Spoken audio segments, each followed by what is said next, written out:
Chers amis, bonjour. Cet après-midi, je vais vous parler. J'ai remis mes belles lunettes. Cet après-midi, je vais vous parler des oiseaux. J'ai toujours aimé les oiseaux, mais c'est pas très nouveau. Hein, c'est tellement. Tout le monde adore les oiseaux. Mais je crois qu'on aime malheureusement beaucoup plus la symbolique de l'oiseau que les oiseaux eux-mêmes, ce qui est bien regrettable. Alors, je vais vous donner le lien de la LPO et tout ça sous la vidéo, bien évidemment. En fait, il se passe la chose suivante, c'est que depuis des décennies et des décennies, il y a certaines espèces d'oiseaux qui sont menacées, depuis toujours pour certains, comme les rapaces par exemple, et puis d'autres de façon plus récente, pour des raisons qui sont différentes, notamment pour des raisons écologiques. Mais il se trouve que certains oiseaux emblématiques... Alors, je vais déjà parler des rapaces. Il m'avait été donné, il m'avait été donné,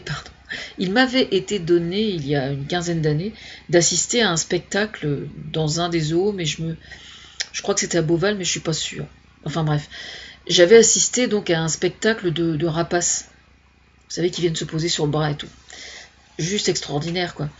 Et moi, j'adore les rapaces. Hein. Je suis complètement... Enfin, j'adore tous les oiseaux, mais j'adore les rapaces aussi. Et ce qui était extraordinaire, c'est que, comme moi, j'ai un père qui est chasseur, le fait de voir ces oiseaux absolument extraordinaires d'aussi près et autour de moi, j'ai parfaitement compris en quoi certains chasseurs avaient pu toujours les détester. Bah oui, parce que, évidemment, un chasseur, c'est tellement petit à côté d'un rapace. J'imagine, je rigole parce que j'en connais certains qui doivent être morts de rire en voyant cette vidéo. Enfin bon, bref. Toujours est-il que donc ces rapaces qui sont menacés depuis autant de décennies sont évidemment comptabilisés, comptés avec la plus grande précision par les associations de sauvegarde de la flore, etc. Et donc il y a des programmes de réhabilitation, etc., de ces oiseaux, en tentant de maintenir leur environnement le mieux possible. Je pense notamment dans les zones montagnardes et tout ça. Le résultat, c'est que tout ce travail porte ses fruits, effectivement. Mais il se passe autre chose aujourd'hui.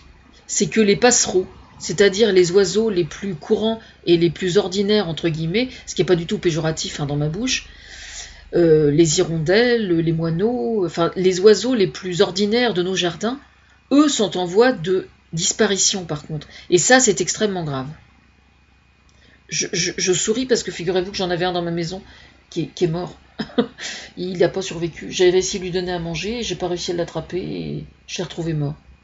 Mais bon, la mort d'un oiseau donne la vie à un autre. Faut pas s'arrêter à ça. La mort fait partie de la vie chez les oiseaux comme chez les humains. Mais il se trouve que le maire de mon village compte les hirondelles, par exemple. J'ai appris ça un jour.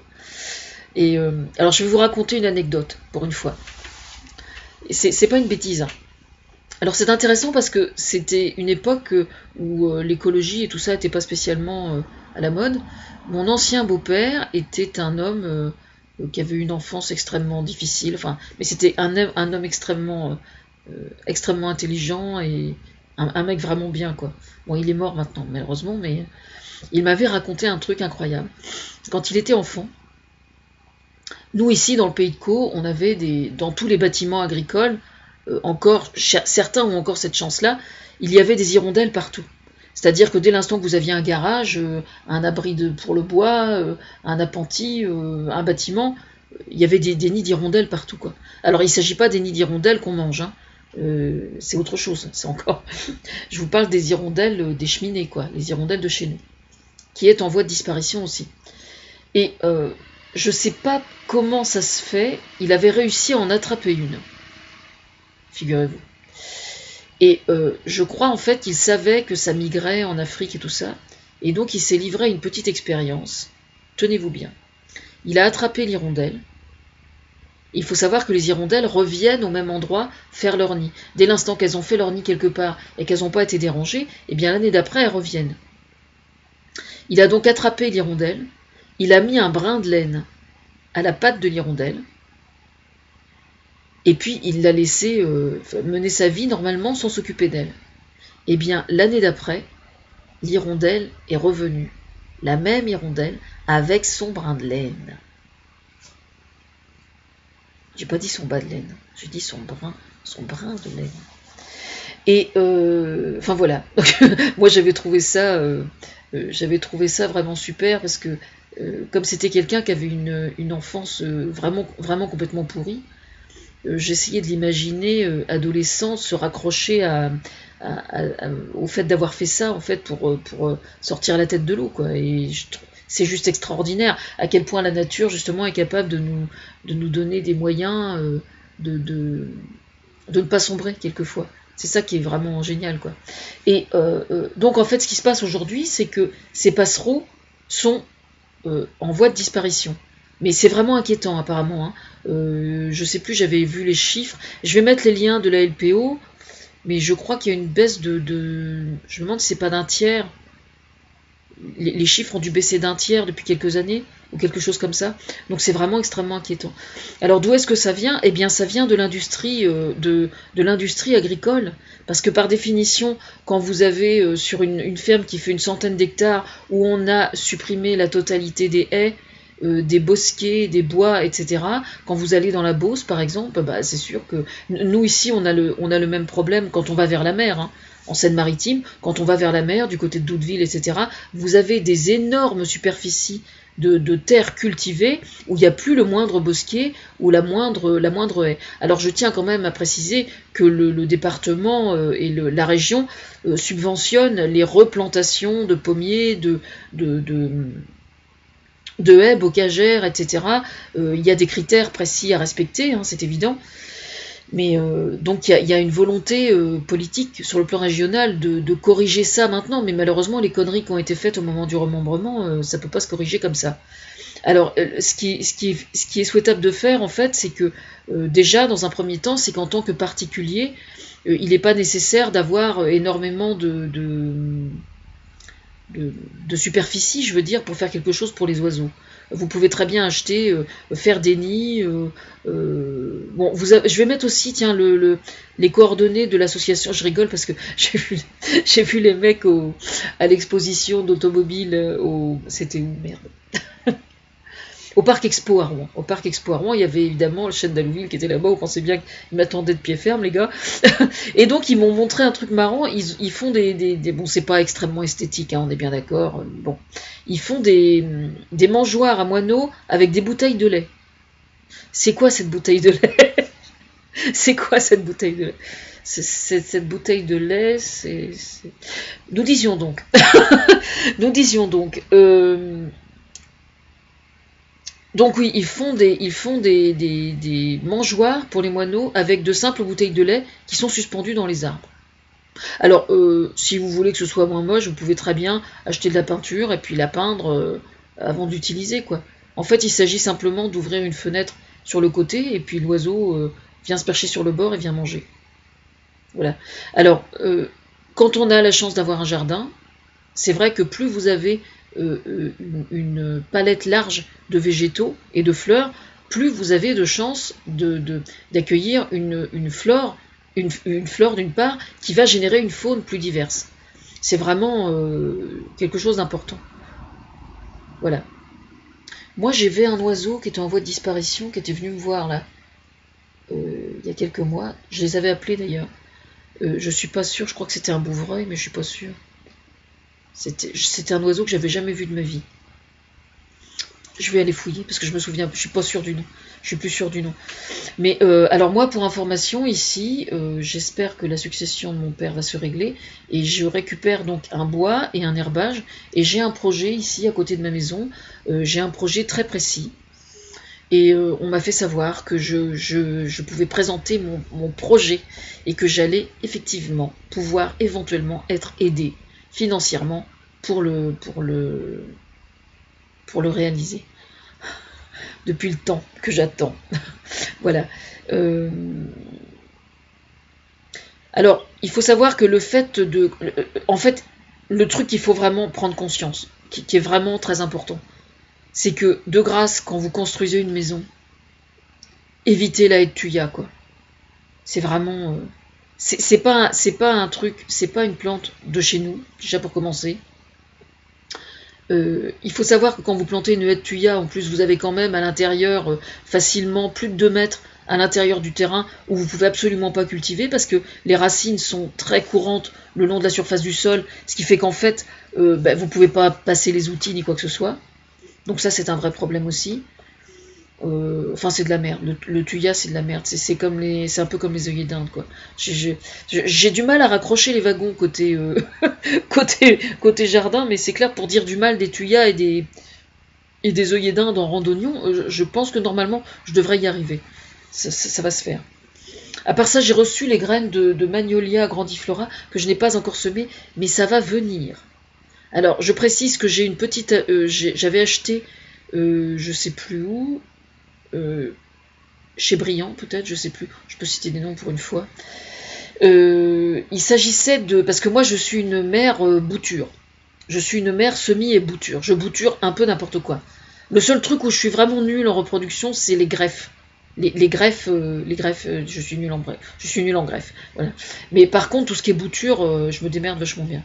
Même marcotte ou...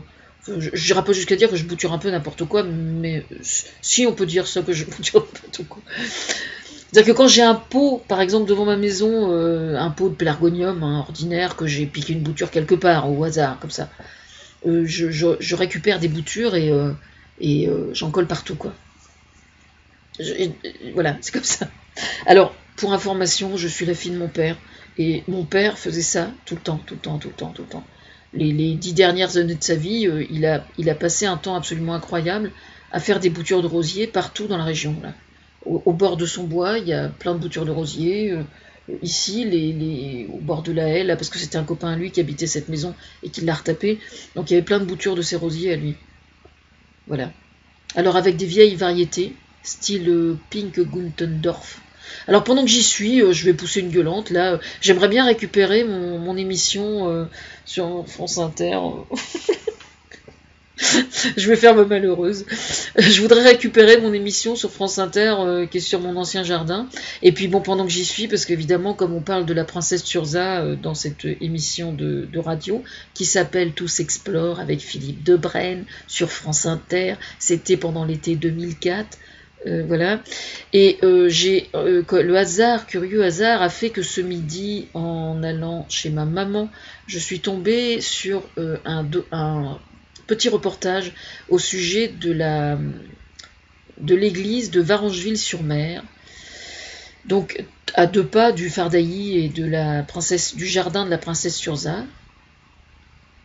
Donc, je ne sais plus comment s'appelle. Le jardin doit toujours s'appeler jardin de Vastorival, je suppose. Ça fait très longtemps que j'y suis allée.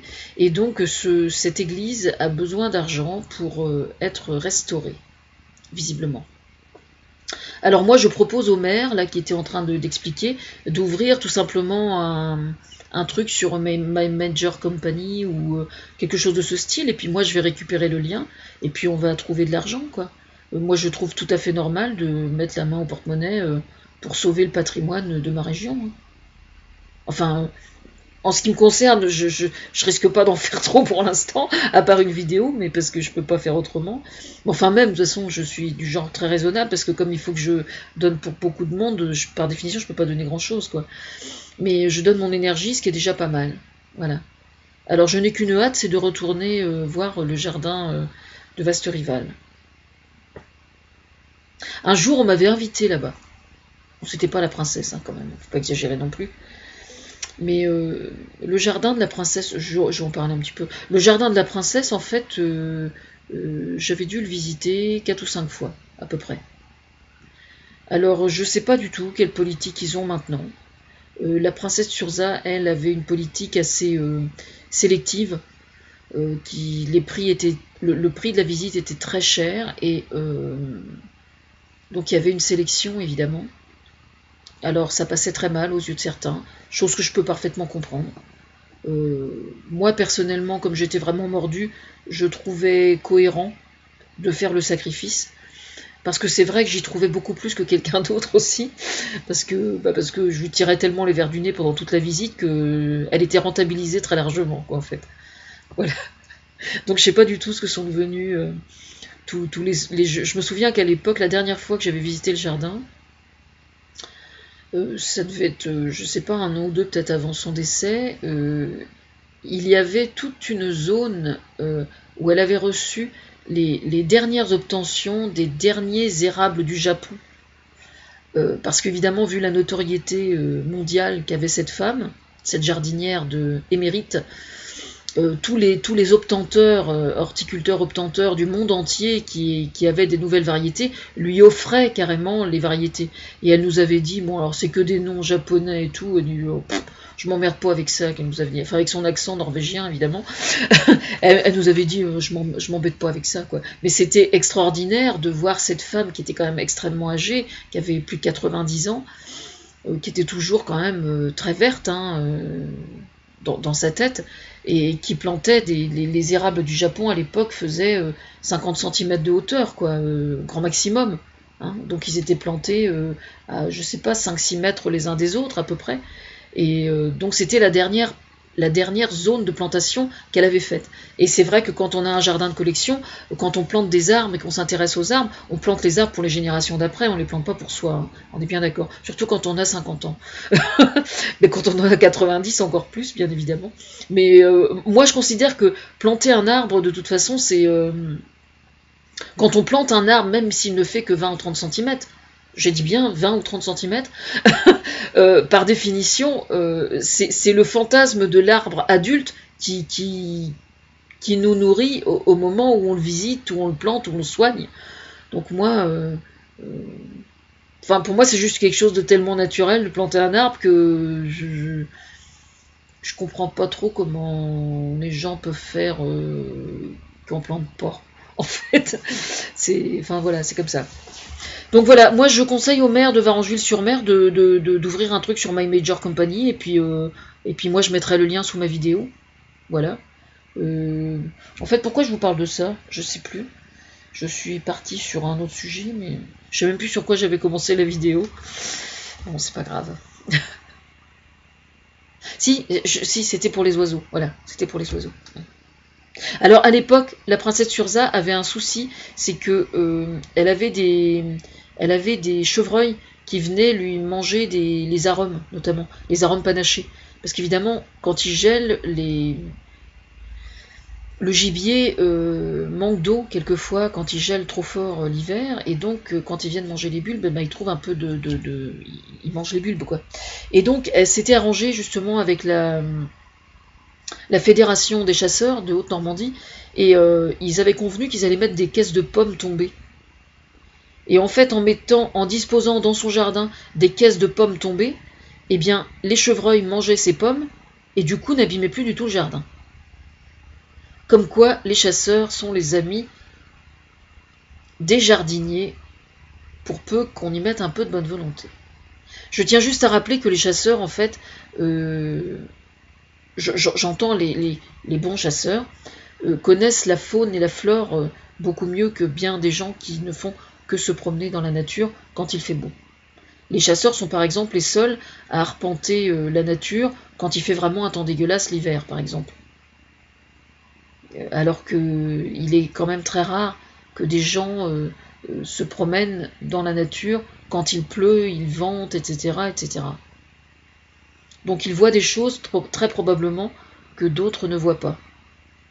Donc moi je me considère absolument pas comme une ennemie des chasseurs. J'ai même rabattu dans mon jeune temps. Bon, j'ai pas rabattu longtemps, vous inquiétez pas. À un moment je me suis dit, je suis complètement con. mais je tolère, quoi. Je tolère les chasseurs et je suis très courtoise. Je rigole parce qu'il y en a qui viennent sur le parking là, du terrain de foot chaque hiver. Là, vous voyez, avec la vidéo que je fais là, je pense que ça va revenir aussi sec.